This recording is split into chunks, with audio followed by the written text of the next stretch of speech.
বল ভাই। আচ্ছা, আমরা নামাজ রোজা কিসের জন্য করি বলতো? আল্লাহকে খুশি রাখার জন্য। হ্যাঁ, রোজা কিন্তু নিজেকে কষ্ট দেওয়ার জন্য না ভাই, আবার অন্য মানুষকে খুশি করার জন্যও না। হ্যাঁ, তাহলে তুই কি জন্য করছিস? ওই মেয়েটার ভালোবাসায়, নাকি নিজেকে কষ্ট দেওয়ার জন্য?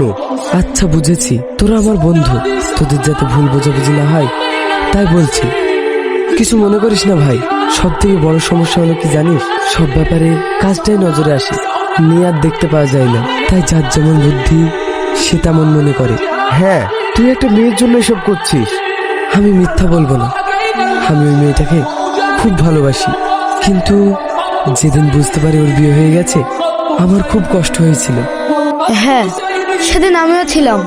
কিন্তু জানিস ভাই, ওই ভোর রাতে একটা আঘাত পাওয়া ছেলেকে আল্লাহ একা ছেড়ে দেয়নি। দিনের পর দিন